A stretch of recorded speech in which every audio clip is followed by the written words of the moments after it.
hours of January the 17th, 1991, hundreds of coalition aircraft took to the skies and headed for their targets. Operation Desert Storm had begun. British RAF pilots in low-flying Tornado aircraft carried bombs designed to crater Iraqi runways. The Americans' first target was Iraq's capital. From the rooftops of Baghdad, 3,000 anti-aircraft guns fired into the night. Flying straight into this wall of fire were 8 American bombers. They were so sophisticated that the Saudis had nicknamed them Ghosts. The F-117 stealth bomber was designed to be invisible to radar. But this was its first test in major combat. The stealth's first target was the main communications tower in Baghdad. At exactly 3 a.m., the pilot in the lead aircraft pushed the button and a 2,000-pound laser-guided bomb descended on its target.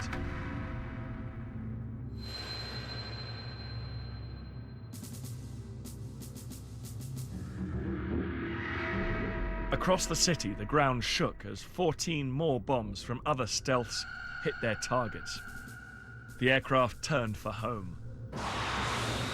Cruise missiles launched from US warships knocked out the power stations and plunged the city into darkness. The air campaign, unleashed by the coalition against Saddam's Iraq, was codenamed Instant Thunder. It was the most powerful and focused use of air power in the 20th century.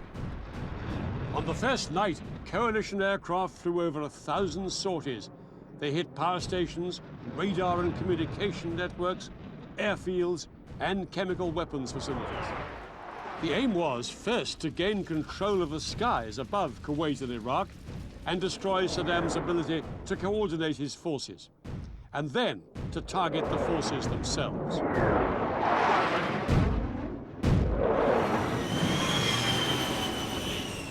Guided in by laser, a bomb launch from planes like these could explode within 3 meters of its target, even from a range of 7 miles. The bombing campaign had badly damaged Iraqi radar stations and gave Iraqi pilots little chance to respond. Rather than fly blind against the most sophisticated air force the world had ever seen, most of them opted to leave their aircraft inside hardened hangars and try and sit it out. Throughout that night and into the following day, American and coalition aircraft continued to attack Iraqi targets, including Saddam Hussein's palaces. Saddam Hussein was in fear for his life. He moved between safe houses to avoid the coalition attacks. But in public, he would not be cowed. On Baghdad radio, he declared that the mother of all battles had begun.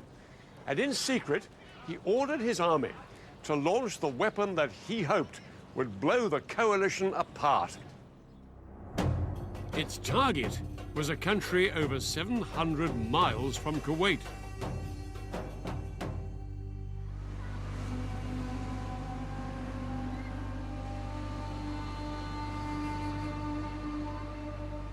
At 2 a.m. on January the 18th, 1991, air raid sirens sounded across Israel.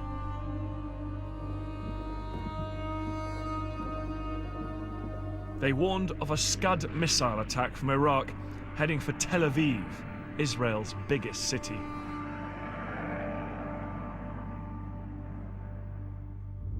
From Washington, senior White House officials called the Israeli defense minister, urging him to show restraint. For hours, the whole world held its breath, waiting to see how the Israelis would respond. 8 Scuds had been fired at Israel that night, and by daybreak, residents were still on alert. But reports of a chemical attack had turned out to be a false alarm, and remarkably, nobody had been killed by any of the missiles. Under huge pressure from the White House, the Israeli Prime Minister, Yitzhak Shamir, agreed not to retaliate, at least for the time being. In return, the Americans promised to make the destruction of the Scud missile launchers inside Iraq their top military priority. The Scud hunt was on.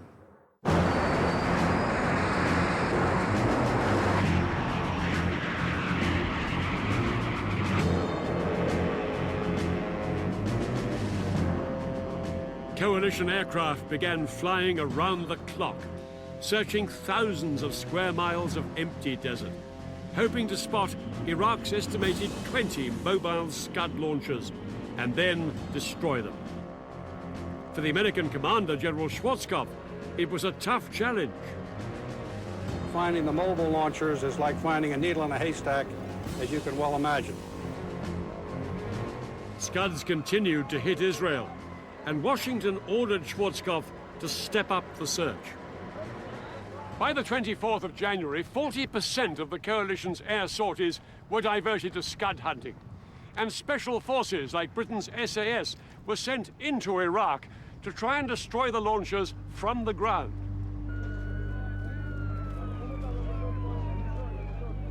The Scud attacks on Israel went on, but still they failed to break up the coalition as Saddam hoped.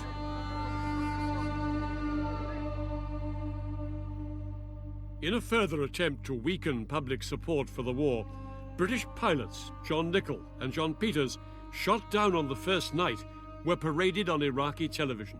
They had been tortured and were forced to denounce the war. I think this war should be stopped so we can go home. I do not agree on this war with Iraq. The pictures provoked condemnation across the world and only inflamed Western public opinion against Saddam.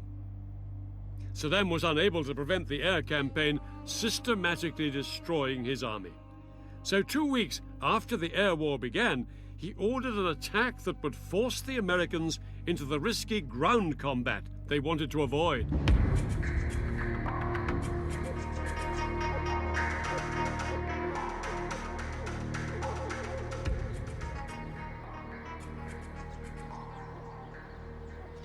At around 8:30 p.m., Iraqi troops broke cover from their positions here in Kuwait and headed down there towards the Saudi border.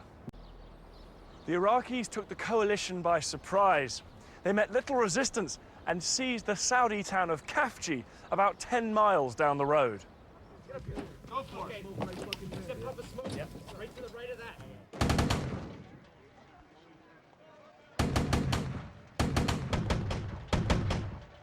Troops from America, Qatar and Saudi Arabia now had to fight their way into the city to regain control. Arm this missile and I'll shoot it down range. Take that bad boy out.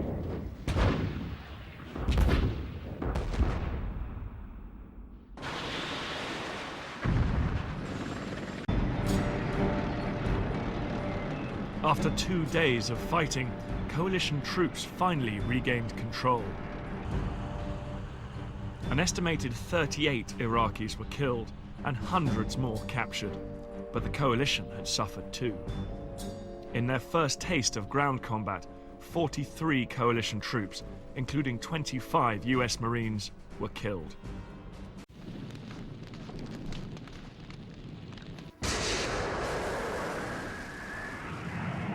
But with Khafji back in coalition control, world attention turned once again to the air campaign, which was now in its 4th week.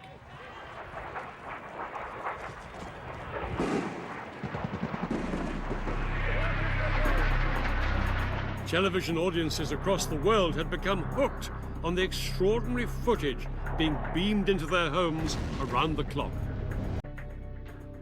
After their experiences in Vietnam, American commanders knew that unfavorable coverage might damage public support for the war. So they carefully managed what was actually seen by the watching world. Splash. Good. That was an excellent splash.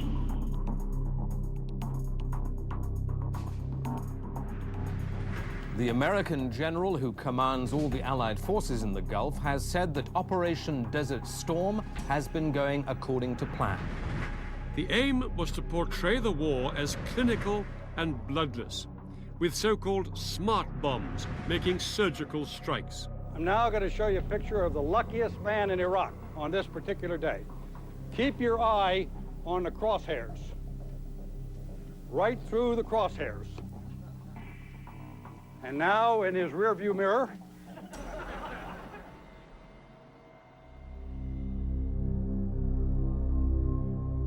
But the laughter was about to end. In the early hours of February the 13th, 1991, 2 stealth bombers flew towards the Al Amariya bunker in the suburbs of Baghdad on what was supposed to be a routine mission. Shortly after 4:30 a.m., they released 2 laser-guided bombs. Exactly as planned, the bombs dropped down a ventilation shaft and exploded deep inside the bunker to maximize destruction. The trouble was, it was packed with over 400 civilians.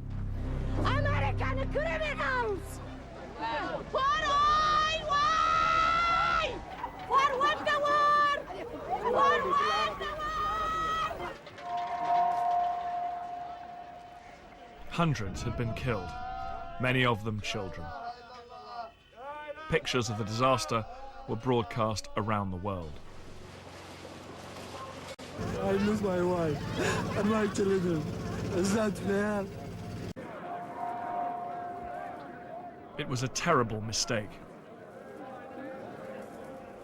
Coalition air planners had believed that the Al Amariya bunker was being used by Iraqi commanders, not civilians.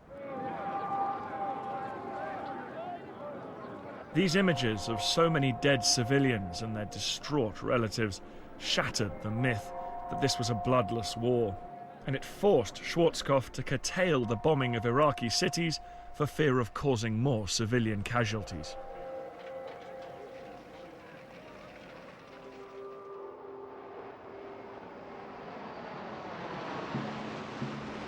But the Iraqi army got no such reprieve. The air campaign had battered Iraqi targets for over a month, and still, Saddam had not withdrawn his army from Kuwait.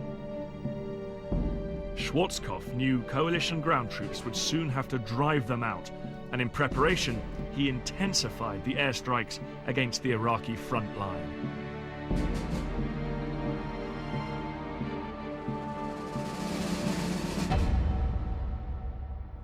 There was nothing smart about this bombardment.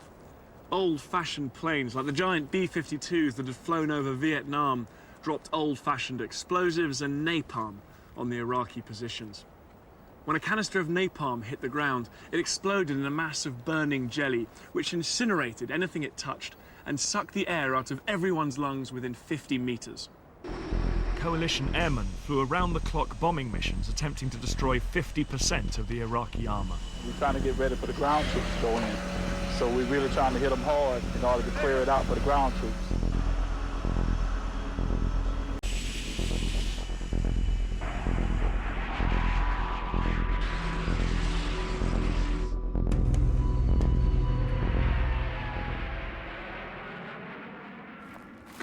In retaliation for the coalition's continuous aerial bombardment, Saddam Hussein unleashed a new kind of destruction. He ordered the Iraqi army to blow up the oil fields of Kuwait. It created scenes of apocalyptic devastation. Hundreds of wells were blown up, sending a wall of flame and smoke thousands of feet into the air. Pipelines were ruptured, storage tanks exploded, and huge lakes of oil pooled in the desert sand.